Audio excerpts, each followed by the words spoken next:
Congratulations, you've made it to the last class. And in this last class, we're going to tie together everything we have learned so far. Now, in class number 1, we have introduced you to the audio file. And as I told you many times before, the audio file is the secret sauce where we help you reprogram your subconscious mind. Very important in this first class was the idea that you make lists.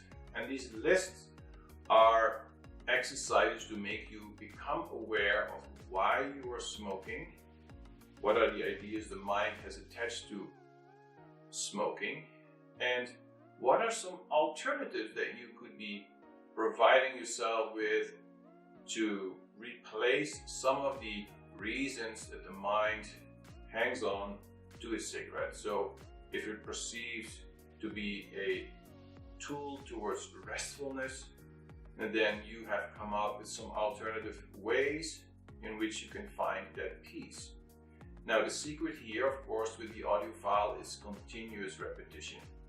We repeat this over and over again till we quit smoking. And even after you have quit, it is very good to keep repeating this file every once in a while to reinforce. And this is what this is about, reinforcement. Even when you have succeeded, just repeat it every time you feel in any way anxious or you feel weak. Keep repeating this file until we hammer that down deep into the subconscious mind. And you have become aware of some of the replacement ideas. Now in class number 2, we started giving you strategies. The strategies, the 7 ways in which in your conscious habitual patterns you can start to bring about change. So you put a sticker on your car, on your mirror. You have different ways in which you start to remind yourself to stop smoking. You put your ashtray far away or you even throw it away. You don't make yourself, don't make the cigarette easily available. Also important, what we have mentioned there, that if you were still smoking, that you change your cigarette to another brand that is actually really terrible for you, that tastes bad. Because the idea here is now, you smoke to quit. Remember, there's 2 things. Even you may not have quit, but you're in the process of quitting. So if there is still a need to smoke, though a great part of your mind says, I don't want to smoke, but you still feel there was a need, that you then change the cigarette brand to one that you don't want. So you're still partially fulfilling that need, but you're not smoking to enjoy. You're smoking because you need it, you see. And then we have also gone over some of the subconscious reasons as to why the mind hangs on to certain habits. And it is due to some programming that has taken place in our lives. We have attached certain ideas to the cigarette. We have allowed the commercials, we have allowed friends, the environment to shape our behavior. When the group has dictated that it is cool, it means belonging to the group that I smoke, then we have adapted that behavior.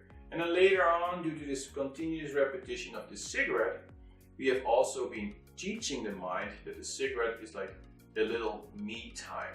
It's a little moment where I can be with myself. Like when you're working, you go out with some other colleagues, you sit out in the alley and you smoke together. It's a moment of relaxation. When you come home, you sit on the patio with a glass of wine and you have a cigarette. Or when you wake up in the morning, many people told me that they get up in the morning and they spend a little bit time alone before the kids come down, and I have my first cigarette. So if you analyze this, what it really means is that we have attached to the cigarette the idea that it helps me relax. Really what we are doing is we're taking a little bit of time for ourselves. Now, taking a little bit time for ourselves is a great thing. And as we said earlier, we don't want to deprive the mind, the subconscious child, of 2 important aspects: the need to belong and the need for rest and restoration, a little me time. So you see, the motives that drives us to behave actually are not bad at all. The motives are, I want to belong to a group and I need some me time where I spend some quiet time with myself. You see, these are good things. So if you want to take that away from the subconscious mind, you're leaving it without these important coping mechanisms. So what we have established here is that we don't want to deprive that inner subconscious child from these benefits, but we're giving it an upgraded version that, okay, I want to belong, but let's belong to a group that is healthy. Let's join a yoga group, or let's join a meetup group that is living healthy and consciously. Or if I have a need for me time, I'm going to take some time to walk around the block alone. I'm going to have a moment of yoga or a moment of meditation, or I listen to some good music. So keep all these good elements of belonging to a group. If you feel that the smoking deprived you, the smoking cessation deprived you of your friends, perhaps you need either to change your friends or you change the consciousness of the group of your friends. We don't want you to be without friends. So we upgrade these very ideas as to why we smoke into a better programming. It's like we're changing Windows XP to Windows 10.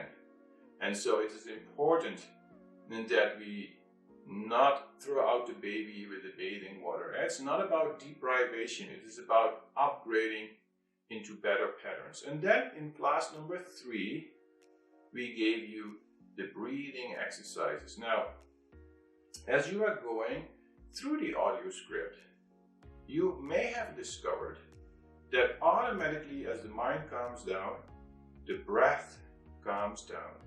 This is kind of the evidence of what we're trying to show you here, that as the breath calms down, the mind calms with it.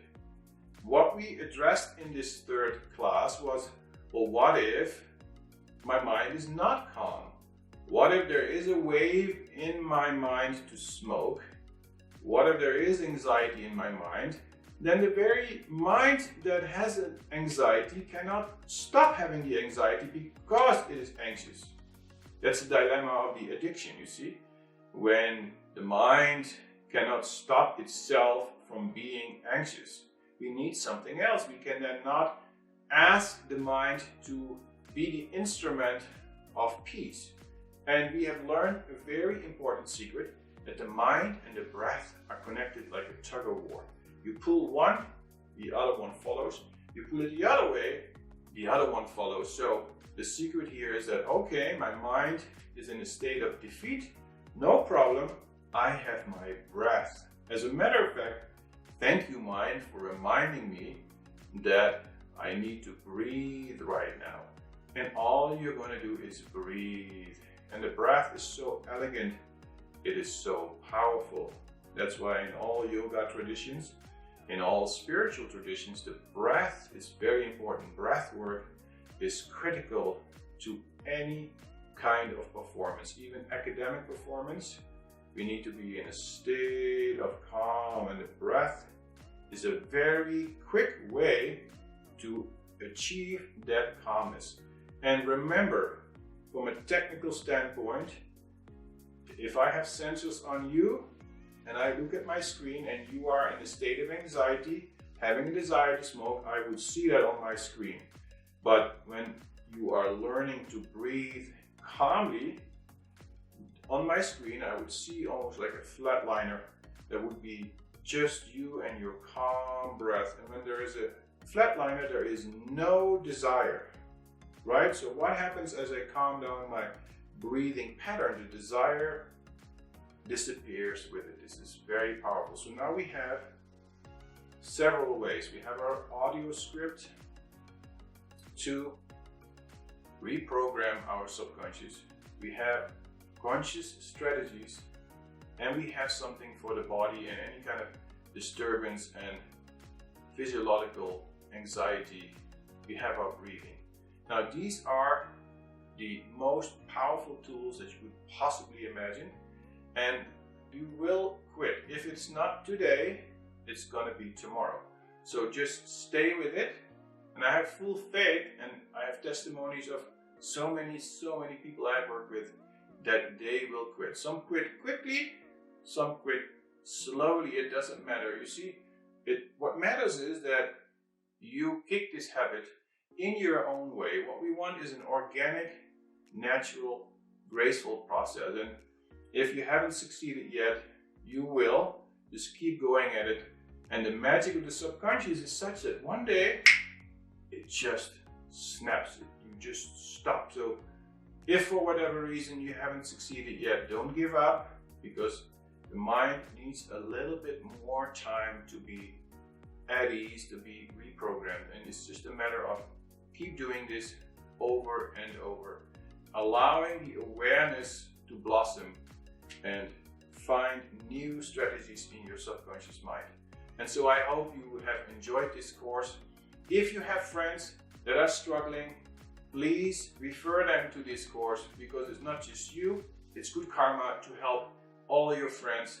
And for such a small, cheap little investment, you can really change your life, because you know, smoking is not good for us at all. And so you're taking charge of your life and you're restoring the balance in your life in so many positive ways. And so we'll be in touch, and take care, and good luck on your journey. Thank you so much.